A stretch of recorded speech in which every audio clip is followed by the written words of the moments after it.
જૂનાગઢમાં નેત્રવતી નદીમાં ડૂબી જવાથી 14 વર્ષીય સગીરનું મોત. જૂનાગઢના માંગરોળ તાલુકાના શીલગામમાં ભારે વરસાદ વચ્ચે નેત્રવતી નદીના તેજ પ્રવાહમાં ડૂબી જવાથી 14 વર્ષીય પ્રેમી કુડિયાતરનું મોત નીપજ્યું છે. પ્રેમ નદી કાંઠે ભેંસ ચરાવી રહ્યો હતો ત્યારે તેની ભેંસ પાણીમાં ફસાઈ ગઈ, જેને બચાવવા જતા તે નદીમાં ડૂબ્યો. પ્રેમને બચાવવા નદીમાં પડેલા અન્ય એક બાળકને બચાવી લઈ સારવાર માટે હોસ્પિટલ લઈ જવામાં આવ્યો છે.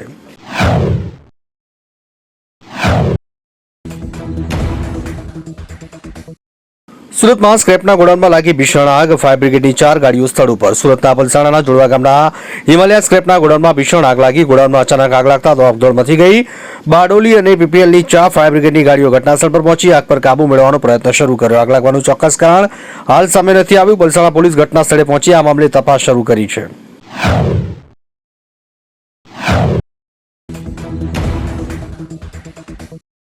સુરેન્દ્રનગરમાં 2 કાર વચ્ચે સર્જાયો ભયંકર અકસ્માત. કારમાં આગ લાગતા 7 લોકોના મોત. સુરેન્દ્રનગર જિલ્લાના લખતર વઢવાણ હાઈવે પર 2 કાર વચ્ચે અકસ્માત બાદ કારમાં આગ લાગતા 7 લોકોના મોત થયા. અકસ્માતમાં ઘાયલ અન્ય 2 લોકોને સારવાર માટે ખસેડાયા.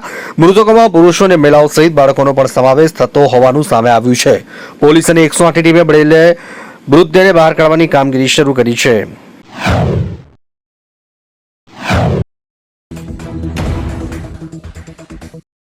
નર્મદા ડેમની જળ સપાટી 131.2 મીટર પહોંચી 24 કલાકમાં 1.27 મીટરનો થયો વધારો.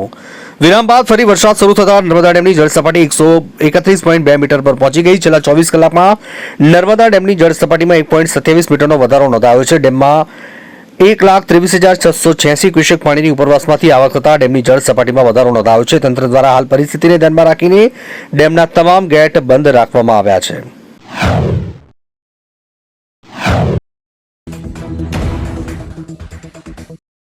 અમદાવાદ પોલીસે 2.97 કરોડની વેલ માછલીની ઉલટી સાથે 2 શખ્સોને કરી ધરપકડ. અમદાવાદ પોલીસે 37 સ્પર્મ વેલ માછલીની ઉલટી એમ્બરગ્રીસ સાથે યોગેશ મકવાણા અને પિન્ટુ પટેલ નામના 2 શખ્સોની ધરપકડ કરી છે. આરોપી પાસેથી 2.97 કરોડની કિંમતનો 2.976 કિલોગ્રામ એમ્બરગ્રીસનો જથ્થો કબજે કરાયો છે. પોલીસે એક ડમી ગ્રાહક દ્વારા બંને આરોપીની ધરપકડ કરી.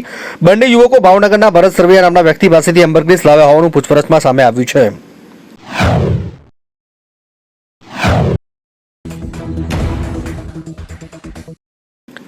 પંચમહાલમાં પવનચક્કીનું વાહન જીપ કાર વચ્ચે અકસ્માત, 13 લોકોને ઈજા પહોંચી. પંચમહાલ હાલોલ બાયપાસ રોડ પર પવનચક્કી લઈ જતા વાહન સાથે જીપ કાર અથડાતા અકસ્માત થયો. અકસ્માતમાં કારમાં સવાર 13 લોકોને ઈજા પહોંચી. તેઓને સારવારથી હોસ્પિટલ ખસેડાયા. રિસોર્ટના સ્ટાફ નોકરી પરથી છૂટીને કચરી રોડ પર આવેલ તેમના રૂમ પર જતો હતો તે દરમિયાન અકસ્માત થયો. ઘટનાને પગલે પોલીસની ટીમ સ્થળ પર પહોંચી ગઈ.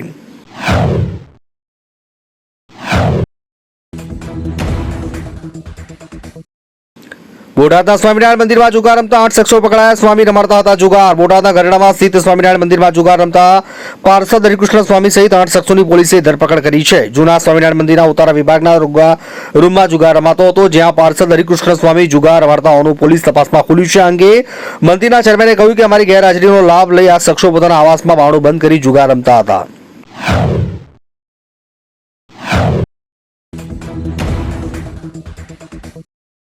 રાજકોટના લોકમેળામાં 4 દિવસમાં 10 લાખ લોકોએ લીધી મુલાકાત. રાજકોટના રેસકોર્સ ખાતે યોજાયેલા સ્ટોરીનું સિંધુ લોકમેળામાં 4 દિવસમાં 10 લાખથી વધુ લોકોએ મુલાકાત લીધી છે. મેળાના પ્રથમ દિવસે રાત્રિના 8 વાગ્યા સુધીમાં 1.5 લાખ લોકોએ મેળો માણ્યો.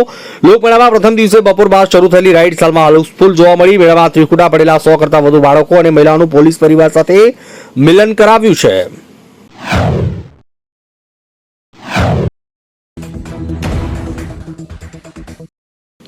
અમદાવાદમાં અટલ બ્રિજ પાસે યુવકોએ હાથમાં બંદૂક લઈ રીલ બનાવી. પોલીસ તપાસ શરૂ. અમદાવાદમાં અટલ બ્રિજ પાસે 2 યુવકોએ હથિયારો સાથે રીલ બનાવી સોશિયલ મીડિયા પર વાયરલ કરી. વિડીયોમાં જોઈ શકાય છે કે 2 યુવકો જાહેર સ્થળ પર બંદૂક હાથમાં લઈ પોઝ આપી રહ્યા છે. પોલીસે જણાવ્યું કે જો કોઈ આ રીલ બનાવવા અને વાયરલ કરવા માટે જવાબદાર હશે તેની સામે કડક કાર્યવાહી કરાશે. આ મામલે વધુ તપાસ ચાલી રહી છે.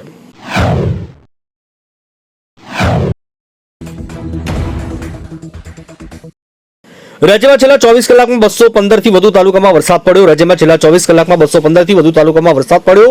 બેસાણમાં સૌથી વધુ 6.30 ઇંચ વરસાદ ખાબક્યો, જ્યારે જામકંડોળામાં 4.65 ઇંચ, ગોંડલમાં 4.13 ઇંચ અને દાંતીવાડામાં 4.13 ઇંચ પડ્યો. આ સિવાય નાંદોદમાં 3.7 ઇંચ, ધારીમાં 2.99 ઇંચ અને હળવદમાં 2.76 ઇંચ વરસાદ વરસ્યો. નોંધનીય છે કે હવામાન વિભાગ દ્વારા આજે રવિવારે ભારે વરસાદની આગાહી કરી છે.